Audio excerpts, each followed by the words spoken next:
ផ្លែពោចកាក់មានសារប្រយោជន៍នៅច្រើនវាផ្លែពោចកាក់ជាគ្រឿងទេសពណ៌ក្រហមដែលមិនគ្រាន់តែសម្រាប់យកមកធ្វើជាគ្រឿងផ្សំអាហារឲ្យមានរសជាតិឆ្ងាញ់ដូចជាសមការីនិងគ្រឿងផ្សំធ្វើសាច់ផាក់ឡូវប៉ុណ្ណោះទេ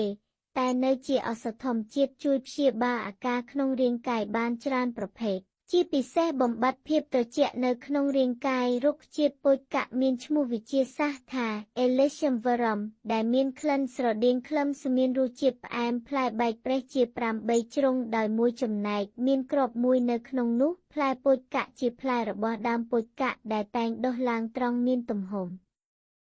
ហើយមានកម្ពស់ពី10-14 ម៉ែត្រសម្បុកឈើមានពណ៌ប្រផេះឬពណ៌ស្ករលាយក្រហមខ្ចីដែលតែងតែចេញផ្កានៅត្រង់គល់ស្លឹករីឯធាងផ្កាប្រវែងប្រហែល1.5-0 សង់ទីម៉ែត្រផ្កាមានលក្ខណៈមូលស្រទាប់ពណ៌ខៀវ1លឿង3ស្រទាប់និងលាយជំរុះដោយពណ៌ជម្ពូរហូតដល់ពណ៌ក្រហមមានពី5-9ស្រទាប់ហើយមានបន្ទប់រាងគ្នាពី2-3រង្វង់ដើមពោចកាក់រមែងដុះឡើងក្នុងដីផុសប្រកបដោយអាកាសធាតុក្តៅសើមដើមពោចកាក់មានទាំងដុះតាមលក្ខណៈធម្មជាតិនិងបណ្ដុះគ្រាប់ដាំវាច្រើនដុះនៅក្នុងទឹកដីប្រទេសចិនដូចជាតំបន់ហុកគៀនខ្វាងតុងខ្វាងស៊ីយូណានគយឆ្លូវនិងតៃវ៉ាន់ជាដើមការរក្សាទុកផ្លែពោចកាក់បែងចែកជា2ដំណាក់កាលគឺអំឡុងពេលទី1ក្នុងខែសីហាដល់កញ្ញានិងអំឡុងពេលទី2រក្សាទុកក្នុងខែកុម្ភៈមនាលេដែលបានមកគឺទុកវាឲ្យស្ងួតដោយកម្ដៅភ្លើងហ៊ុនឬត្រាំទឹកក្តៅមួយស្របក់រហូតទាល់តែផ្លែคล้ายជាពណ៌ក្រហមទើបនាំយកទៅហាលឲ្យស្ងួតជាការស្រេចជាធម្មតាផ្លែពោចកាក់ដែលស្ងួតតែងប្រះបែកជា8ជ្រុងដូចនេះហើយទើបគេឲ្យឈ្មោះថាពោចកាក់ព្រោះពោចចិនថា8រីឯកាក់មានន័យថាផ្នែកចំណែកឬជ្រុងតែក៏មានពោចកាក់ខ្លះបែរជាមានជ្រុងពី5-13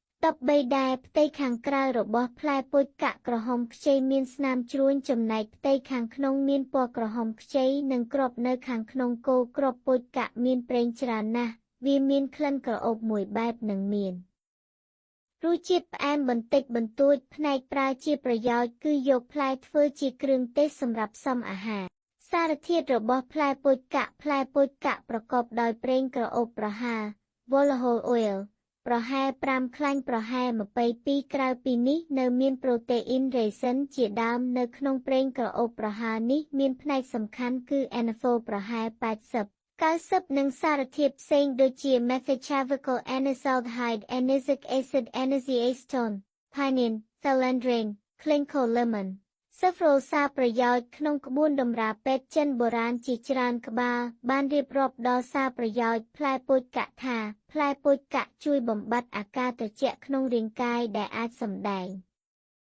ចេញជាអាការឈឺពោះអាហារមិនរលាយហើមពោះឆ្អល់ពោះក្អួតចង្អោរព្រោះថាពោចកាក់នឹងអាចបញ្ចេញឬបណ្ដេញភាពត្រជាក់ចេញពីរាងកាយហេតុដូច្នេះហើយទើបប្រើពោចកាក់សម្រាប់កែរោគក្អួតចង្អោរបំបាត់អាការឈឺពោះទល់លាមកបន្តបង់ទឹកនោមលំបាកក្រៅពីនេះនៅជួយព្យាបាលអាការឈឺឆ្អឹងក្នុងចង្កេះដោយគ្រាន់តែយកពោចកាក់ទៅបុកឲ្យម៉ដ្ឋប្រហែល10ក្រាមដាក់លាយជាមួយស្រាឬដាក់លាយទឹកអំបិលពិសាមុនទទួលទានអាហារនោះអាគារទាំងឡាយដូចខាងលើនឹងជាសះស្បើយក្រៅពីធ្វើជាឱសថកុំភ្លេចយកធ្វើជាគ្រឿងទេសផ្សំអាហារពិតជាមានរសជាតិឆ្ងាញ់ពិសាបរិមាណនិងវិធីប្រើយកប្រើប្រាស់ប្រហែល